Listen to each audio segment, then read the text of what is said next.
चले प्यारे दोस्तों, आ गए आप सोच रहे होंगे कि आज मैं इन किताबों में से क्या ढूंढ रही हूँ। खजाना। अरे नहीं, खजाने से भी बड़ी चीज। जानना चाहेंगे? इसके लिए हमें जाना पड़ेगा गलील में। और आपको अच्छी बात बताऊं कि हम गलील में पहुंचने ही वाले हैं। और आपको पता है कि आज हम गलील में किससे मिलने वाले हैं? तो दोस्तों, आज हम जिनसे मिलने वाले हैं वो बाइबल मुकद्दस में मेरी पसंदीदा शख्सियत में से एक हैं। तो दोस्तों लीजिए, वो भी आ ही गई। आदाब मोहतरमा, कैसी हैं आप? आदाब कैप्टन, खुदावंद के फजल से मैं बिल्कुल ठीक हूँ। आप कैसी हैं? खुदा बाप का शुक्र है। सच्चे दोस्त प्रोग्राम में बहुत बहुत खुश आमदीद। बहुत शुक्रिया कैप्टन, मैं बहुत खुश हूँ आपसे मिलकर। मैं तो कब से ही आपसे मिलना चाह रही थी और देखें, आज मुलाकात हो ही गई। तशरीफ रखिए। आपकी मोहब्बत और खलूस का बहुत शुक्रिया कैप्टन। आपकी जिंदगी की कहानी बहुत मुतासिरकुन है। क्या आप मुझे इस बारे में मजीद बताएंगे? कैप्टन, मैं 12 साल से बीमारी की हालत में थी और बीमारी भी ऐसी कि मैं लोगों से एकदम दूर हो चुकी थी। बीमारी तो ठीक है, इंसान पर आ ही जाती है, लेकिन लोगों से दूर ऐसा क्यों? शरीयत में खून जारी होने वाली औरत को नापाक कहा गया है और ऐसी हालत में अगर वो किसी चीज को छू भी लेती तो वो भी नापाक हो जाती। और ऐसी हालत में खवातीन बस एक कमरे तक महदूद रहती और तमाम समाजी सरगर्मियों से भी किनारा कर लेती थी। और आपको तो बहुत सी मुश्किलात का सामना करना पड़ा होगा। ओह, मैं समझ सकती हूँ कि आपकी जिंदगी के ये 12 साल किस अजियत से गुजरे होंगे। कह सकते हैं। दरअसल कैप्टन, शरीयत का फतवा ऐसी औरतों के लिए बहुत सख्त था, यहाँ तक कि जिस बिस्तर पर वो सोती थी अगर उसे कोई छू भी लेता तो वो भी नापाक हो जाता। ये तो बहुत मुश्किल रहा होगा। बल्कि मुझे याद आ रहा है कि मैंने इस बारे में बाइबल मुकद्दस में अखबार की किताब उसके 15वें बाब की 25वीं आयत से 27वीं आयत में पढ़ा है। जी बिल्कुल कैप्टन, मैं अपना सारा माल हकीमों पर खर्च कर चुकी थी, लेकिन किसी के हाथ से अच्छी ना हो सकी थी। मेरी जिंदगी में सिवाय मायूसी और नाउमीदी के कुछ भी बाकी नहीं रहा था, मगर यीशु ने मेरी तारीक जिंदगी को रोशन कर दिया।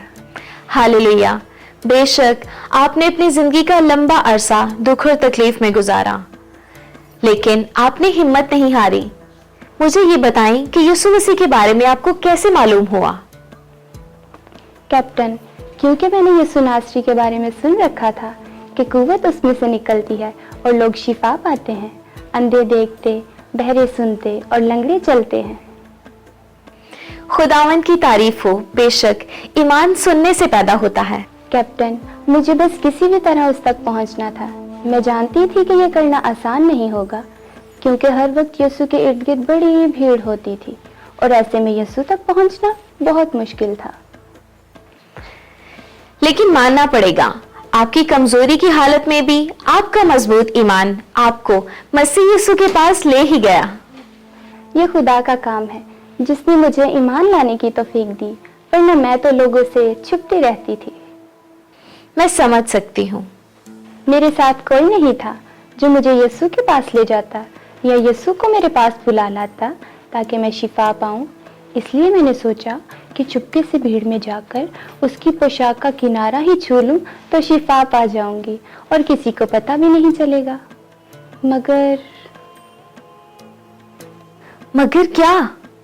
जैसा मैंने सोचा था उससे सब मुख्तलिफ हुआ।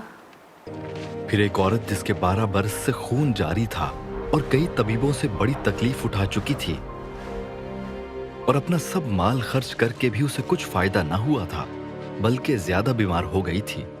यीशु का हाल सुनकर भीड़ में उसके पीछे से आई और उसकी पोशाक को छुआ, क्योंकि वो कहती थी कि अगर मैं सिर्फ उसकी पोशाक ही छू लूंगी तो अच्छी हो जाऊंगी। और फिल फौर उसका खून बहना बंद हो गया और उसने अपने बदन में मालूम किया कि मैंने इस बीमारी से शिफा पाई। यीशु ने फिल फौर अपने में मालूम करके कि मुझ में से कुव्वत निकली, उस भीड़ में पीछे मुड़कर कहा, किसने मेरी पोशाक छुई? उसके शागिर्दों ने उससे कहा, तू देखता है कि भीड़ तुझ पर गिरी पड़ती है, फिर तू कहता है मुझे किसने छुआ? उसने चारों तरफ निगाह की ताकि जिसने ये काम किया था उसे देखे। वो औरत जो कुछ उससे हुआ था महसूस करके डरती और कांपती हुई आई और उसके आगे गिर पड़ी और सारा हाल सच सच उससे कह दिया। उसने उससे कहा, बेटी तेरे ईमान से तुझे शिफा मिली, सलामत जा और अपनी इस बीमारी से बची रह। ये कितना शानदार था। बेशक ईमान के वसीला से ही मसीह यीशु हमारी जिंदगियों में मौजज़ात करता है। बेशक कैप्टन, इसमें कोई शक नहीं। मैं जिन लोगों से छिपती रहती थी, यीशु ने उन्हीं लोगों के सामने मुझे बेटी कहा और बरकत दी। उस रोज यीशु ने मुझे मेरी सारी नापाकी और शर्मिंदगी से आज़ाद कर दिया। बल्कि कैप्टन, मेरी हकीकी जिंदगी तो यीशु से मुलाकात के बाद शुरू हुई। कैसी खूबसूरत बात कही आपने। तो दोस्तों, यहाँ मैं आपको बताती चलूं कि यीशु मसीह की जमीनी जिंदगी में ये मौजज़ा अपनी ही नौयत का एक मुनफरिद मौजज़ा है। जी मोहतरमा, तो मैं यहाँ पर चाहूंगी कि आप हमारे देखने वाले नाजरीन को कोई खास पैगाम दें जो उनकी ईमान की मजबूती के लिए हो। जी क्यों नहीं, मैं यही कहना चाहूंगी कि अगर आप किसी तकलीफ, बीमारी या मुश्किल में हो तो यीशु पर ईमान रखें और यीशु के पास आएं, क्योंकि वही है जो हमारे आंसू पहुंचने और हमारी शर्मिंदगी को हमसे दूर करने की कुव्वत रखता है। बेशक। अब मैं चाहूंगी कि आप हमारे देखने वाले नन्हे बच्चों को बाइबल मुकद्दस की कोई आयत सिखाएं। जी जरूर। तो प्यारे बच्चों, आइए मिलकर ज़बूर 147 उसकी 3री आयत सीखते हैं। खुदावन के कलाम में लिखा है, वो शिकस्ता दिलों को शिफा देता है और उनके ज़ख्म बांधता है। आमीन। बहुत शुक्रिया सच्चे दोस्त प्रोग्राम में तशरीफ लाने का। शुक्रिया तो आपका कि आपने मुझे भी मौका दिया कि मैं खुदावन का जलाल जाहिर करूं। ये हमारी खिदमत है कि मसीह के मोजज़ात हर एक जिंदगी तक पहुंचाए जाएं। खुदावन की सलामती आपके साथ हो। आपके साथ भी हो। दोस्तों, कभी कभार हम किसी ऐसी बीमारी या गुनाह का शिकार हो जाते हैं जिसके बारे में हम दूसरों को बता नहीं सकते। लेकिन आज के मेहमान से मुलाकात के बाद मैंने ये जाना कि मसीह यीशु हम सबके पोशीदा अमराज और गुनाहों को जानता है। और कितना ही खूबसूरत वो वक्त होगा जब यीशु मसीह ने गलील की उस औरत को जिसे 12 बरस से खून जारी था उसे शिफा दी। ना सिर्फ शिफा दी बल्कि बेटी का रुतबा दिया। अगरचे मैं उसका नाम तो नहीं जानती, लेकिन उसके ईमान की वजह से इस मौजज़े को बाइबल मुकद्दस में एक नुमाया हसीयत हासिल है और ये मौजज़ा अपनी ही तर्ज का एक मुनफरिद मौजज़ा है। क्या आपका और मेरा ईमान ऐसा है कि मसीह यीशु सबके सामने हमारे ईमान की तारीफ कर सके? अगर ऐसा नहीं तो यकीनन हमें अपने ईमान को पुख्ता करने की जरूरत है ताकि हम उसके मौजज़ात को रिसीव कर सकें। तो फिर मिलते हैं एक नए एपिसोड में एक नए किरदार के साथ। तब तक के लिए खुदा हाफिज।